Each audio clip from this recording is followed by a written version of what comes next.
Adam McGough represents Dallas City Council's 10th District, which includes Richland College at its northern border. Dallas council members may serve up to 4 terms of 2 years each. Dallas elects council members through a single-member districts in which residents of each of 14 districts elect 1 representative. The mayor is elected by the entire city. This is referred to as the 14-1 system, which was implemented in 1991 after at-large districts were found to be discriminatory following a 1975 lawsuit. McGough's district is bounded by White Rock Creek to the east, areas bordering Richardson to the north, Garland to the west, and Northwest Highway to the south. He first won his seat in 2015 by a mere 36 votes out of 6,000 cast. He was a City Hall insider, having served on the staff of Mayor Mike Rawlings and in the city prosecutor's office. He won praise after his first term for building consensus among his contentious peers and developing a performance scorecard similar to the one the mayor championed for Grow South, a key initiative to improve quality of life and attract investment to Dallas south of I-35, where poverty and blight have been concentrated for years.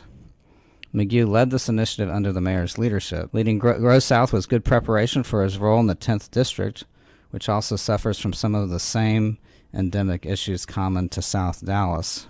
The 635 Expressway divides the district into struggling and blighted neighborhoods to the north, where Richland is located, and gentrifying desirable neighborhoods to the south. McGough attributes much of his success to his experience as a mediator. He's also a believer in database decision-making, which is reflected in the all-in D10 scorecard he developed. Priorities mentioned in the plan include strengthening neighborhoods, increasing public safety, supporting public education, branding and communication, and improvement of infrastructure and transportation. For these priorities, as well as specific projects in neighborhoods, he lists what has been accomplished and what challenges lie ahead. He believes that education is a cornerstone to what he is hoping to accomplish and sees Richardson as a critical resource. Mayor Rawlings was so impressed with his ability to process information that he described Mr. McGough as having a beautiful head, and that he isn't just a thinker but a doer as well.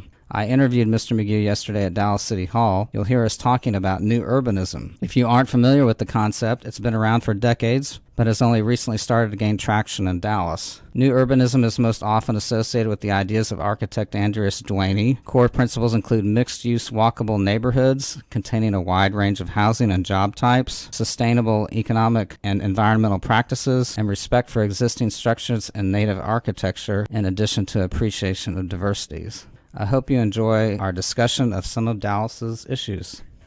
So can you tell me a little bit about your background and what inspired you to serve your community?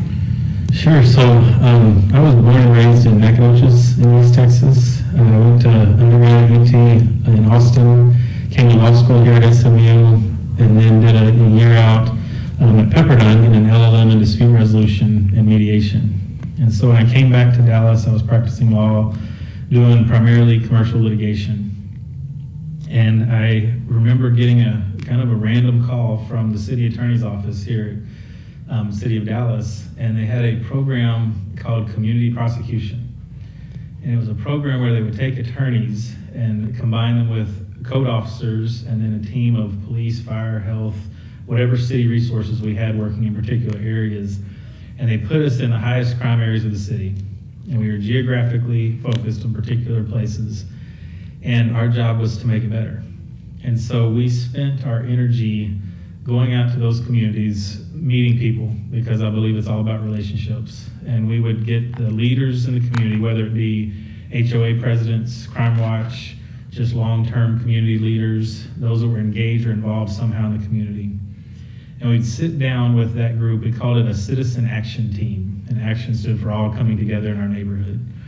And we would listen to their needs. And often their needs we knew, right? It was some things that you just know in different areas that are their struggles. But sometimes it wasn't, or at least the priority was different than we were prioritizing on the city side. And so I would take that information from the community and go to our government resources, and we'd have a government action team. So it was everything inside the city that we have to work in certain areas, and we would just knock those issues off the list. It might be a drug house at a particular location, or an illegal business, or a business that was trying to come in that was not conducive to the neighborhood, or any number of issues, and our job was just to use the available resources to do what the community wanted done. And it was a ton of fun.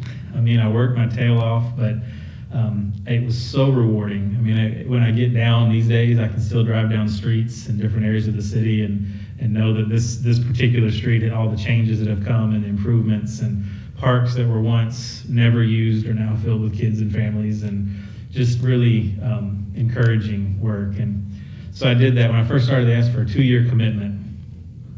And goodness, 10 years later, I was the chief of community prosecution and of community courts. I was got the opportunity to help expand the program from 5 small target areas to 17 target areas, and then we expanded citywide and just grew. And it's just been one of the most efficient and most fun times I've had working. I was, I had a bulletproof vest assigned to me and was crawling through drug houses and things like that at 3 o'clock in the morning. But you really got to appreciate the work of our police and fire and our first responders. And that's been kind of a core value of mine too, is just working with our first responders on a lot of issues. And so I got to an area where I was pretty content. We're hiring new attorneys and bringing new people in and kind of figured out how things work the best. And then I get another one of these random calls from our mayor at the time, Mayor Mike Rawlings, and he asked me to come over and first just be responsible for strategic initiatives around the city and specifically focusing on Grow South. So my world had been focused a lot in Southern Dallas for several years. And now I got to look at it from a citywide perspective, but the importance of really bringing up and working with all the different communities and neighbors and people across Southern Dallas. And so it was a new challenge.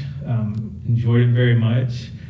Very early on, became the mayor's chief of staff and kind of brought in everything else that we were working on in the mayor's office and working on trying to implement ideas. So we had a lot of good ideas in the city, but how do we really take those to fruition? And so I did that for 2 years, and the Jerry Allen, the council member that represented District 10 before me, is a good friend, a great man, respect him a ton, and he was term limited.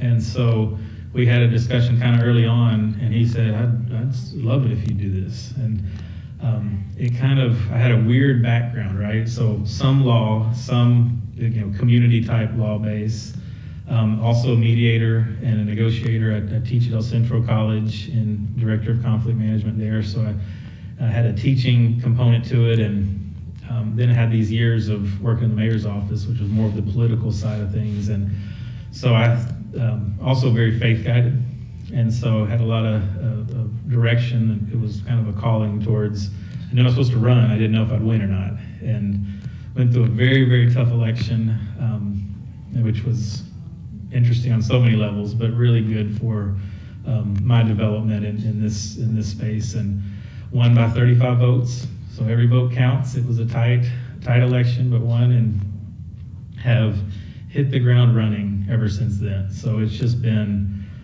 really learning time, but also very rewarding. I've been encouraged by all the progress we've made on a number of fronts. We got a lot more to do, but it's been a good run. So you've had at least 3 different roles in the city, it sounds like. Right. And what have you found to be your big challenges, and what surprised you about your experiences?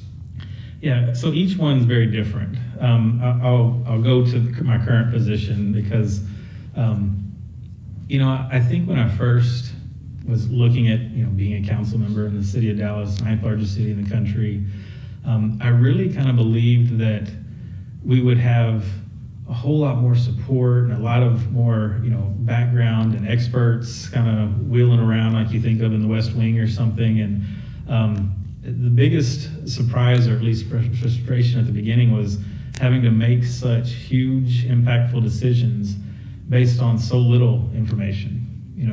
Quite often we don't get a whole lot of information before we go in and have to make a big decision. And if we do, the information is usually coming from somebody with a particular agenda, point of view, lobbyist or something like that. And so trying to decipher the information and making the best possible judgment you can or decision you can for the community that you represent. And we also are 14-1, so I represent a certain part of the city. I'm elected in District 10, which is the Hamilton Park, Lake Highlands area for the most part. And which is also unique because we are Richardson Independent School District. Every school in my district except for one is RASD. Most of the city is Dallas Independent School District, so we have those differences. And so it's a constant battle, but you know you're doing good work, and that's kind of been the rewarding part of it. All right, so what are your priorities right now? What are you trying to address? What are the issues within your district that includes Richland College, for example? What do you see are the big issues that you're grappling with? Well, let me first say I'm thankful for you reaching out for a lot of reasons, but one is because I want Richland College involved more in the work we're doing at the city. Over the years, we've reached out at numerous different times. We try to get some kind of core group involved because Richland is an important part of the city of Dallas and the region, but I work at El Centro, so I know all the different avenues there are for connecting to a lot of the other work we're doing, whether it be around transportation, housing, economic development. Some of these core groups, public safety is always at the top of the list, and so I'm hoping that even this discussion will lead to more involvement at Richland. I really feel like my job is to basically do what the constituents want to get done. And so I also want to put out there in a very transparent and open way, here are the things that I'm hearing from the community that we need to focus on.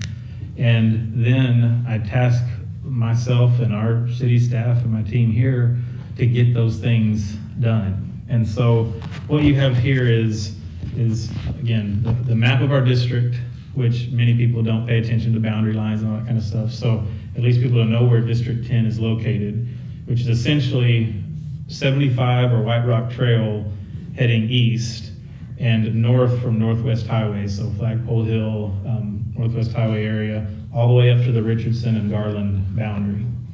And so, that includes north and south of 635. For, years, there were people in the city and elsewhere that didn't pay a whole lot of attention to north of 635. And that's been a key focus of my time here because just amazing people. It could be such a great community, and we just had so many issues that we don't have parks. We have one tiny park, Friendship Park at the furthest north, and we don't have recreation facilities. We don't have libraries anywhere north of 635. No cultural centers, other than Richland College, which is kind of the biggest asset there. There's just not a lot in the area, and so I really tried to work on that. And so you asked about my priorities. I try to put it out in this form, and if you look at the way this is laid out, on the left side, it's sort of district-wide focus areas. Number 1 being strengthening neighborhoods, 2 is public safety, 3 is education and employment, 4 is branding and communication, and 5 is infrastructure. So you can see those kind of as the focus areas. And then on the right side, it's not as specific. It's not general. It's much more specific on geographic focus areas. So the Lake Hans Town Center, the development, Skillman Gateway has been a huge focus of my attention over the last really 3 years, but certainly over the last 6 months since we've had this huge debate on the expansion of LBJ, which we can get more into if you're interested. 8 is North Lake Highlands. That's kind of the area I was talking about that's north of 635 all the way to Forest Audelia and where Richland is located. And we've spent a lot of time there. Created and opened a boxing gym, partnered with the Apartment Association of Greater Dallas, DPD, the Mayor's My Fit program, and Police Athletic League to create a whole program and programming around an after-school program that didn't exist before, and a boxing program where now we're creating Golden Glove boxers out of the neighborhood, which is really neat. We had to file lawsuits on businesses that were not operating well right there at that intersection as well. We created a PID, a new public improvement district. So we have had for a number of years the Lake Highlands Public Improvement District, which goes essentially south of 635 down the Skillman corridor, and have had a number of successes in reducing crime and really improving the areas. So we've now created a PID, a public improvement district, going north, which is a huge impact. We can talk more about that too if you have questions. Well, how does the public improvement district work? What is the advantage, or what's the impact of a public improvement district? Right, so a PID is essentially an opt-in program. So property owners, and you have to have above a certain percent, I think it's 60%, the city has a higher threshold a little bit. You have to have all the property owners in that area agree to pay essentially an additional assessment. And that money then is channeled based on however you set up the PID, a certain percentage is all channeled into a account that's run by a public improvement district, an executive director, staff person, and a board for representatives from that community. And then that money that comes in will be spent based on the allocation that we established when you establish the PID. So a certain amount for better crime enforcement, certain amount for community, bringing community together and beautification, certain amount for outreach, and then some for administration. And so people fund that to say, you know what, I wish it didn't have to happen, but in the certain areas we need more police patrols, for example. And so that PID can fund enhanced neighborhood patrols and work on getting crime rates down in particular areas. They work with all the apartment owners, for example, in the certain area and help them collaborate better and break down some of the walls between single family and multifamily communities. They do programs like this Saturday is the Stronger Together. It's going to be right there at Forest and Aldelia. And Vicki Taylor, who works with the PID, is a superstar. She has pulled together a number of different resources and people with jobs and trainings and healthcare. We're able to provide, I think the county's coming out providing immunizations for as many kids as needed so they'll be ready to go back to school when school starts in the next month. RSD's told us that immunizations is one of the biggest roadblocks to kids being able to come and start school the first few days when they're supposed to start school. And so those kind of benefits and just amazing things that we're doing there. The last two real key focus areas are Hamilton Park, which I believe is one of the most unique and impressive and best communities in our entire city. Also experiencing with a number of people that have either moved out of the neighborhood or just simply aging out or have passed away. We average a number of around 2 to 3 funerals every week. It's just a community that's are amazing people that have lived in their homes 50 years, 56 years. And so anyway, that community really focusing on how do we continue to keep the culture, the nature of the community together while also dealing with the change and bringing other resources. And over the last couple of years, we've been able to get really over, I think the number's over $11 million coming in to build a new gym for Willie B. Johnson Rec Center. We're going to be building a senior center as part of the bond program in the area. We've gotten undertold historic markers from the state to tell some of the historic importance of Hamilton Park. And just a number of other, just keeping things going constantly there. And then the last area of focus has been the White Rock Corridor, White Rock Valley Corridor, which is kind of the area from, it includes White Rock Valley and L Streets and that area from Northwest Highway up essentially to Walnut Hill. And in that, over the last little bit, we've gotten all the different groups that are social, kind of philanthropic, that are working in the community. So the Lake Highlands Junior Women's League, the Lake Highlands Women's League, and the Lake Highlands Exchange Club have all come together and put funds with the Jordan Spieth Family Foundation. And we're redoing the entire playground at Flagpole Hill. And going to be really, really neat. It's going to be signature playground for the entire city, and it's also totally all accessible. So focusing on interplay with those that are special needs and having normal needs or whatever, and that's going to be really kind of a new era for playground in the city, which is exciting. And the decade before I got here, the way economic development money has been spent kind of around the city, there's districts that have had hundreds plus $400 million invested of city resources. In the decade plus before I got here, District 10 had only had $100,000 invested. And so I've made it a key area. All in D10 is kind of has several meanings to it. First, it's all, and I kind of keep it usually all in caps. It's all of us. So there's been at times a kind of a bubble, where there's a Lake Highlands bubble, or Lake Highlands was only certain people, and I'm trying to include everybody. We've really made a push to hold events that are for single family and multifamily communities, and bringing people together and form neighborhoods and understand the interaction really helps create the whole community.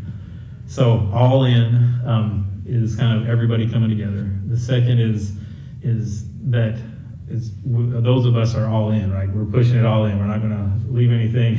We're going to leave it all in the court. And then all in D10, that last part is, for a long time, I think one of the reasons that got me interested in working this seat was I kept driving home and I'd be working on all the economic development that was coming up in different areas of the city, like Bishop Arts and downtown, and even further down in southern Dallas at some of the other areas that were huge projects I was really excited about. But as I was driving home, we were having grocery stores closed. We had a town center that had been sitting vacant for 7 years. We had, it just felt like all our neighborhood was kind of stagnating or kind of stuck. And I just felt like I needed to do everything I could personally to try to change that trajectory. And so that's kind of how this is laid out. I put in the blue column what we've accomplished over the last couple of years, and the green column is what we're working on this year. And so every year I come back and say, all right, here's what we did, here's what we didn't do, hold me accountable, and we'll go on to the next year.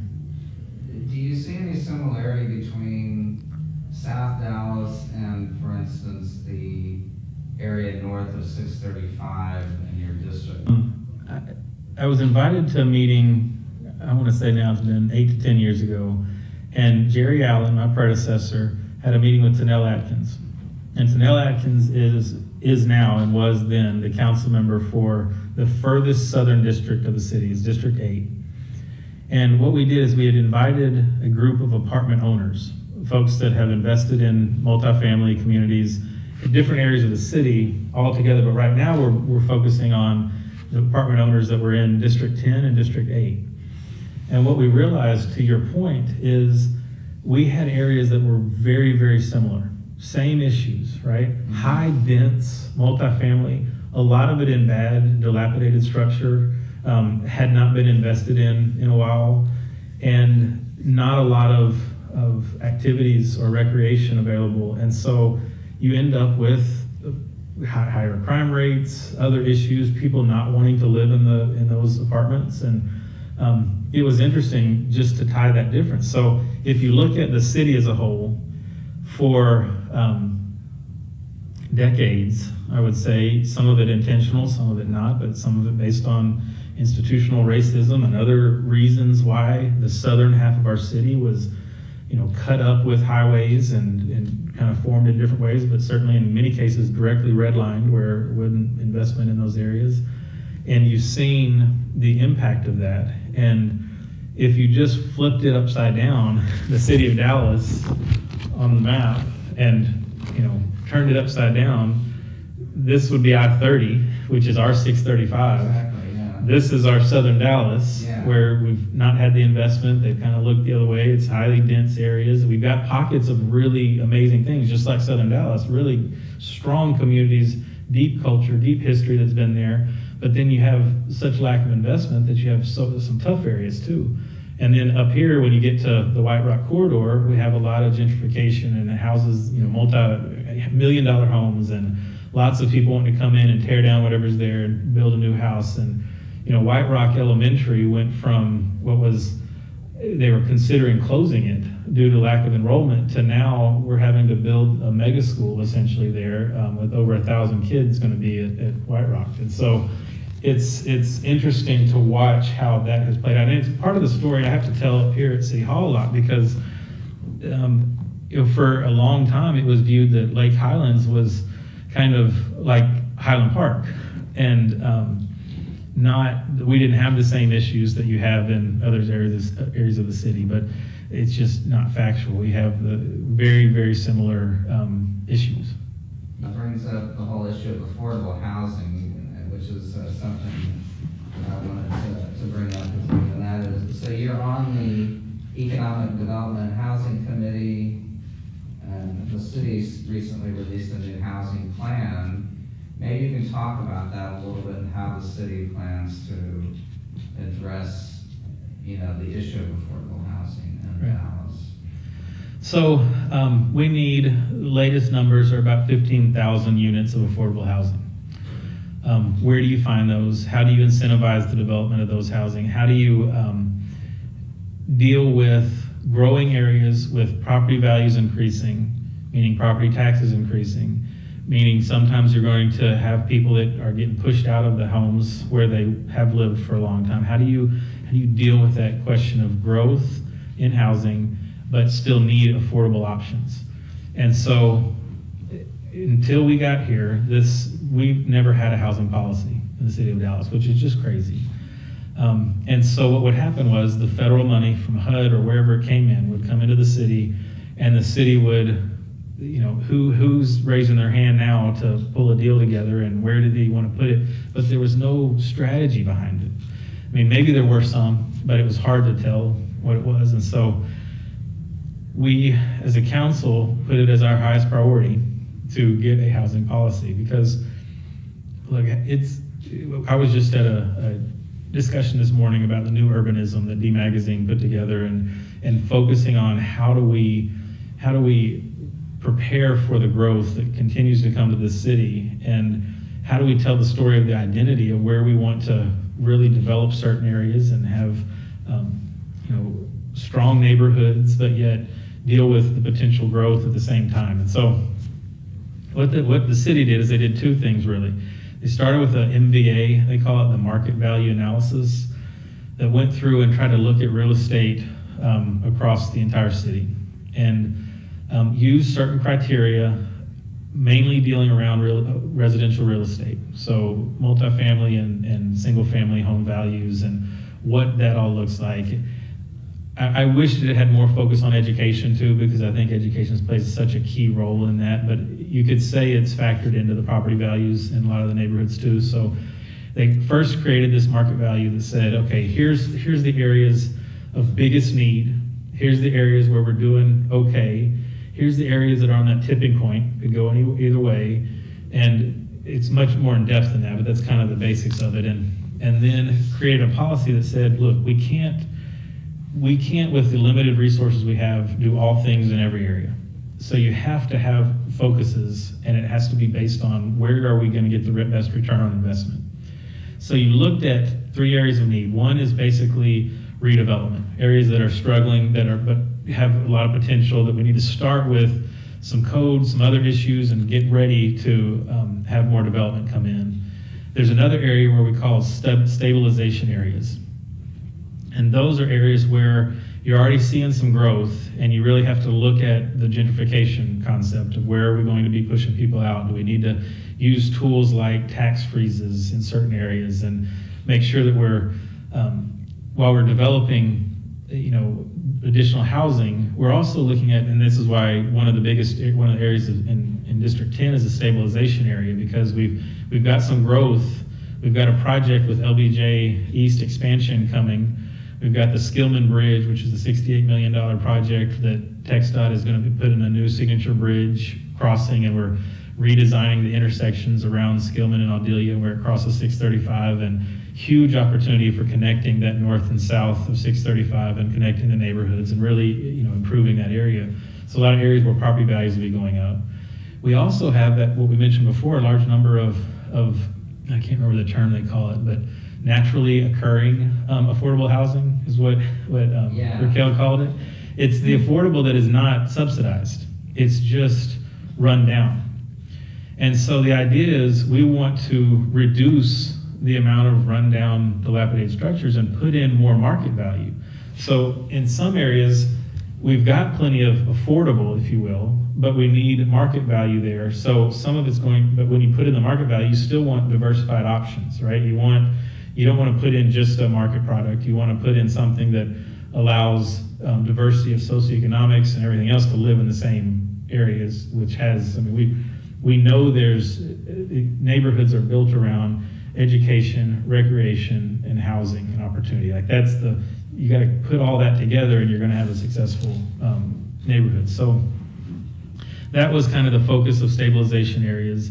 And then there was another, I can't remember what the term is, but another either emerging market or something that's the third category. And that's where there's already a significant development, like around Redbird, where the city just put, I want to say $40 million into the development of around Redbird and around the project at Midtown, just a little ways west of where we are, District 10 in that area. And so where you already have big projects going, that it makes it a good investment for the city to put in and make sure, again, that we're having the affordable component. So if a multifamily development's coming in, that they're making sure they're setting aside, you're getting incentives from the city, and by doing so, you're going to set aside a certain number of units that are affordable. And I've been told, or I just heard this morning, that the first NOFAs, the Notice of Funds Availability for the city, who's going to be using under our new housing policy, will go out in the next week or two from the city. So we'll start to see, hopefully, the development of those units sooner rather than later. What are your constituents' view of homelessness? There's a lot of talk about it. I think those people that would argue it's not a problem are diminishing. I think it's to the point where it's definitely a problem because, and it's not a simple thing. You know, I've spent a lot of time in my previous life. At one point, I did kind of my own homeless survey. I was going with folks and we were talking to people who were living under the bridges, living in some of the campsites, and just trying to say, why are you here? Like, what? Because there's a lot of folks that are there because they're choosing to be there, and those are probably the hardest for us to deal with. We've got some great, Through the Bridge and Austin Street shelters and Union Gospel Ministry and Salvation Army, and we've got a lot of folks that are focusing a lot of attention, a lot of money, a lot of resources around this problem, and yet it still keeps getting worse. We put an additional, I think, $20 million in this last bond package to deal with housing. The issue, there's tons of issues. Some is we've got vouchers for folks to get housing. They worked a long time to get their voucher, and then we can't get them even placed. So there's some degree of people not accepting the vouchers and where people want to live.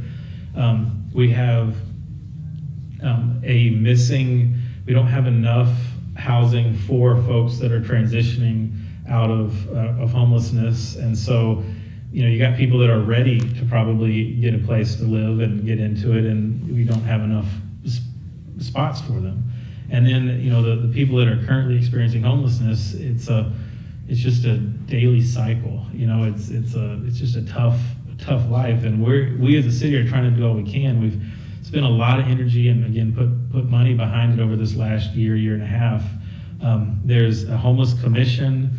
I think there's 3 different groups that have been formed over homelessness to get the brightest minds involved in this and try to work on some different options. And the city is putting out a plan that is kind of built on 3 different levels. I have something with it here in front of me that's going to be coming out in the next couple of weeks. I think we're getting briefed on it August 1st.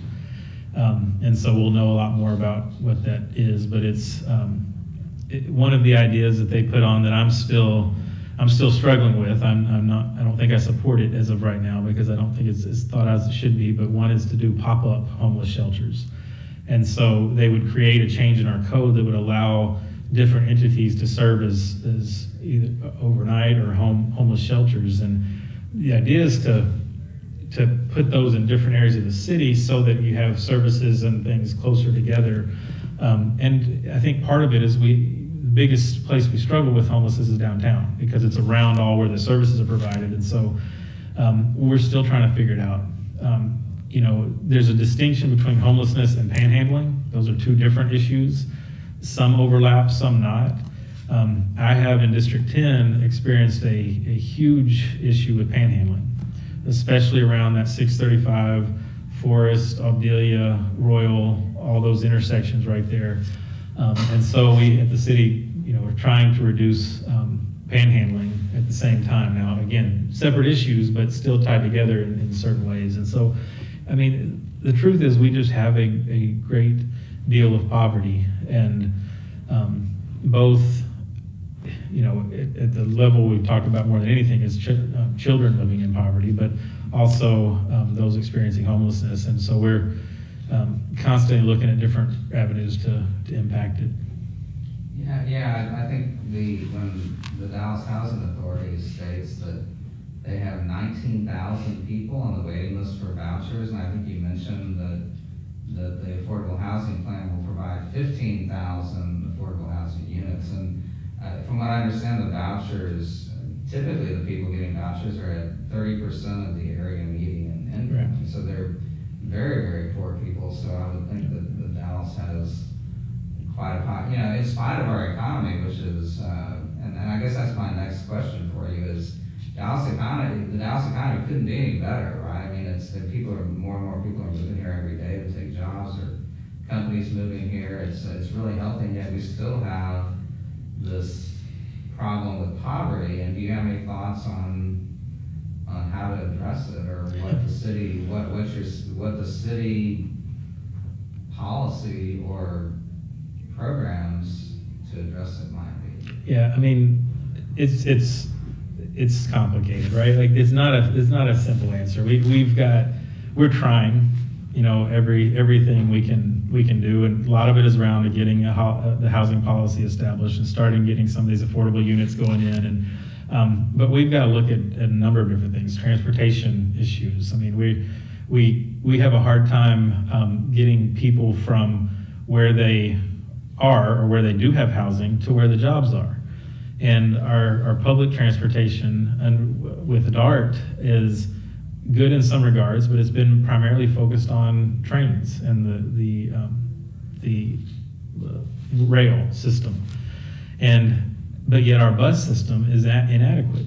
And so you have people that are trying to work and that then have a 3-hour commute using public transportation and can't get to their jobs, or when they do, they're spending so much time and energy. We've got to bridge the gap there. It's a lot of it's about accessibility and getting people where they are to where they need to be. And right now that requires a car, which increases the traffic and requires congestion. And if you do have a car, you're spending more money on upkeep. I think the latest number I heard was it's additional $9,000 per year on upkeep of a vehicle, where if you could turn that investment into a mortgage, or you're actually purchasing a home that increases in value versus a car that decreases in value, then there's other opportunities to transition that some of the folks that are struggling with poverty into better situations. Then it builds into the housing options, right? We kind of have a missing middle class housing. And so all these economic development policy, we haven't even mentioned about that, but we're in the process now of establishing, again, for the first time in the city, a actual policy for economic development. We've had tools that we've used for years, but there was no sort of real policy around when we use it, how we use it, for what types of development, and what do we want to encourage with it. So that's coming over the next really few months. So if anybody wants to engage in that process, it's coming, it's ahead of us. And so I think before the end of the year, we'll have a economic development policy in place. And then similarly, we're on two lines, we're looking at a transportation. We hired in the last, I think it's only been about 6 months, the first director of transportation. I think there was original design, and maybe I'm speaking off base, but that the city had its lane, And housing issues were going to be handled by the Dallas Housing Authority. Transportation issues were going to be handled by DART. And we'd all kind of work together and go through our lanes. And for whatever reason, DART did its path on working on light rail being kind of the focus. And, Dallas Housing Authority got overwhelmed and dealing with all the issues they're dealing with. And what we're recognizing is we can't just say, y'all do your thing and it all comes together. We've got to have overarching policies for all of these different components in our city. And so I think we're doing the right thing in doing that. It's a tough process. The next question I have for you is about the environment and quality of life in Dallas. So Dallas isn't exactly known as a quality of life. I'll push back a little because I think Dallas is gaining more and more attention as being a cool city. I mean, the number I heard this morning, I don't know how accurate it is, but 400 people moving here a day. I mean, it's drawing younger, cool people. A lot of the millennials are moving in, becoming more active, engaged. It's a good time. I mean, it really is. As it relates to the environment, some of the things we've made more steps in the last few months on environmental issues here in the city than I think they've done in decades. We have a parkland ordinance. So now we're going to be taking money when developments come in and putting it into parks. We never had that before. We have expanded the recycling programs at the apartments and some of the other, which is a complicated issue in and of itself because we have so many apartments and multifamily communities that are struggling as is with shielding their dumpsters and dealing with all that, but yet we're adding more requirements. But I think in the long run, it's the right thing to do for the city. And so I think you're going to see Dallas more and more on that cutting edge of environmental technologies and innovations, and I think that's where I think the real what Dallas is going to be about is its innovation, whether that's in transportation options, whether that's in just technology companies. We've always been a very entrepreneurial city, and that's what I think people see when they look at Dallas is it's a city of opportunity. And more of that innovation and entrepreneurial spirit that we have here is going to keep growing and bringing people to this community. Right. You mentioned new urbanism. Is that kind of the guiding principle that the council operates on in terms of the kind of development it wants to see? Is that? I would say it hasn't been. I think there's enough of us on the council now that are really focusing on how you develop and redevelop urban areas within a city that has been kind of divided by sprawl and pushed to the suburbs. So for decades, it's been, you work in Dallas and you figure out how the transportation system gets people out of Dallas as fast as they can. Well, the trends now are that people are coming back to the city and want to live in a place where I don't have to have a 30+ minute commute to do anything, whether I want to go eat or to work or whatever. I want to have this stuff in the same place. And because of the way we're kind of laid out and spaced out, it's going to be what I believe is going to be more about hubs of urbanistic development. And so how do we create more of these town centers where you can go and shop and get your stuff and eat and all in one place that's close enough to where you could ride a bike or walk, or I've been pushing back on the scooters because I don't think we're ready for that yet. But eventually, I see a bright future for scooters and other modes of transportation in all areas of the city. So I'm certainly bought into some of the new urbanism, and I think it is the way that cities are going to be able to thrive in the future. And I'm excited about some of what can come with that.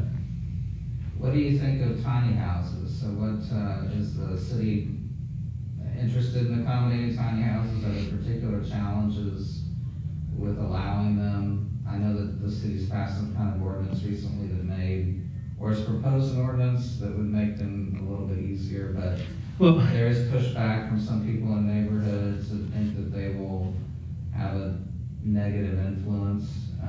what are your thoughts? So I like the idea of tiny houses at the right place and the right time. I don't know enough about them to really comment totally. I know that a good friend of mine who works at the bridge has gone down and looked at tiny houses in Austin and a couple other places. And so here in the city, we've got,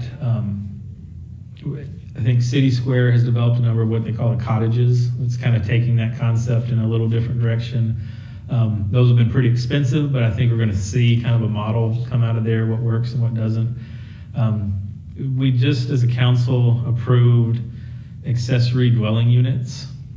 If a community decides they want to allow accessory dwelling units in their neighborhood, they can get together, and now they can do that. Before they couldn't, which what that means is people refer to it as granny flats or kind of second houses where you can rent out or have people live in above ground garage apartments, that kind of thing. And so there's the concept that will open up some additional housing options. So, I mean, the idea is, how do we get more housing options? And how do you put them in places where they're most likely to thrive? And those are the threshold questions. Okay, great. I guess my last question is, you've been pretty successful in your career.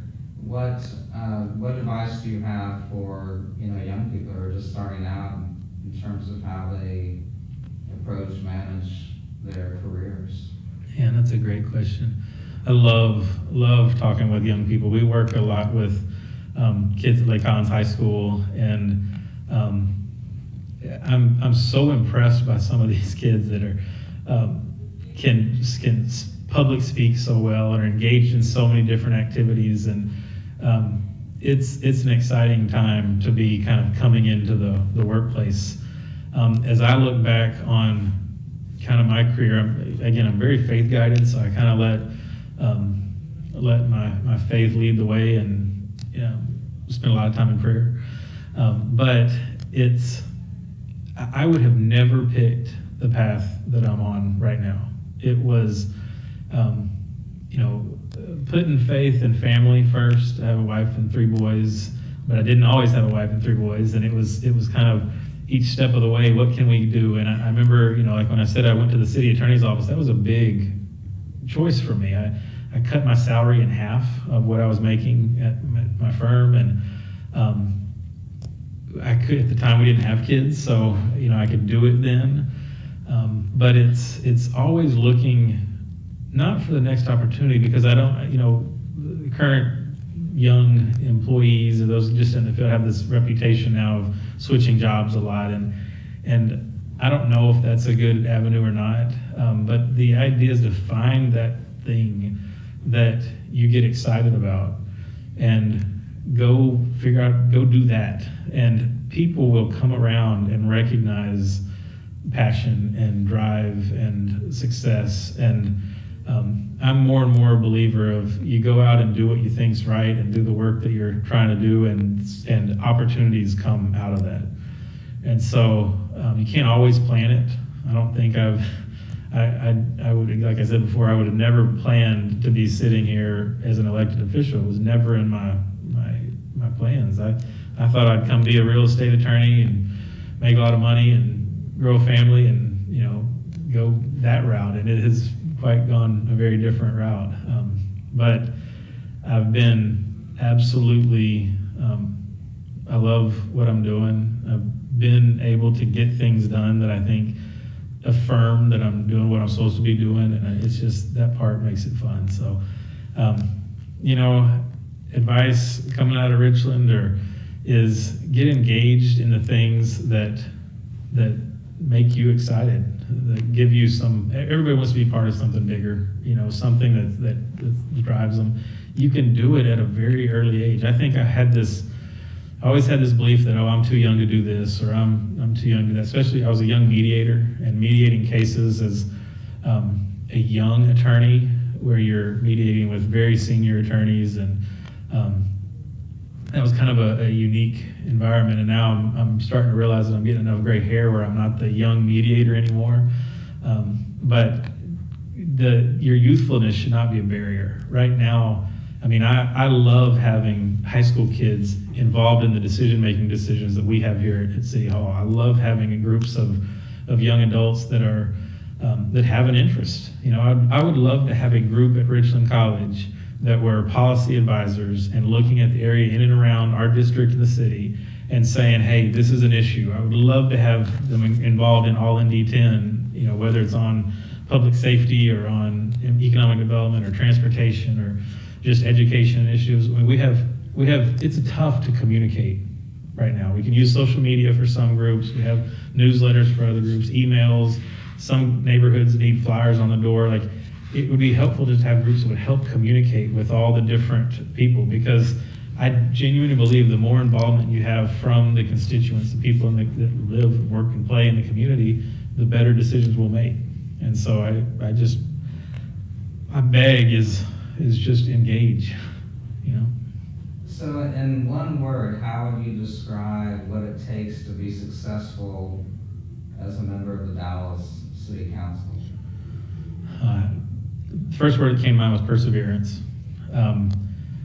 I would say faith, and so some combination of the two.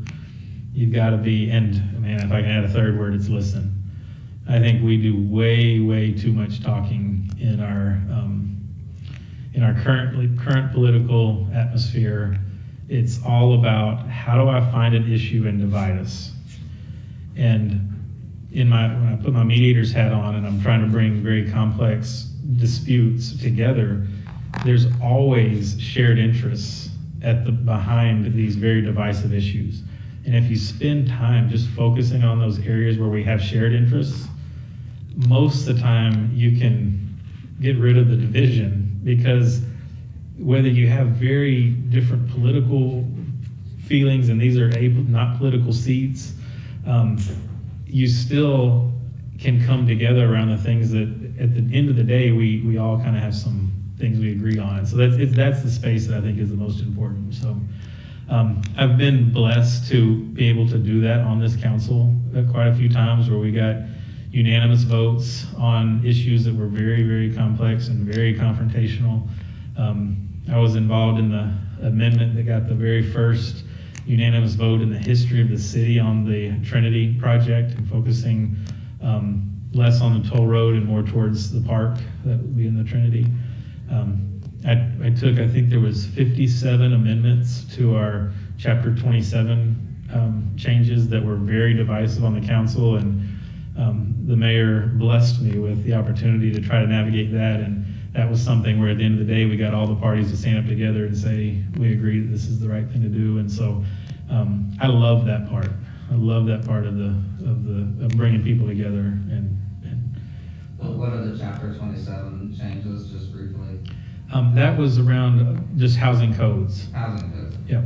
That was around how do we improve the conditions at a lot of it at multifamily communities, a lot of single family rentals that before a couple of years ago, we didn't really even inspect single family rentals. And so you had a lot of people living in very tough conditions. And as far as the city was concerned, unless there was a direct complaint or had a reason to go out and look at it, we didn't look at it. And now we're inspecting more, and we're kind of working on improving the conditions of our housing qualities out there. Okay, great. Well, I really appreciate you taking the time to talk to me, and it's been informative, certainly, and I appreciate you. Well, your hard work to help the citizens of Dallas. Well, I appreciate you asking, and I really do hope this will turn into get some more people from Richland engaged in all these discussions. So That was Adam McGough, who represents the 10th District of Dallas. And thank you, Mr. McGough, for participating in our radio broadcast. I'm John Brinkley. The views expressed on the show are my own unless otherwise stated and do not reflect the opinion of KDUX Web Radio, Richland College, or the Dallas County Community College District.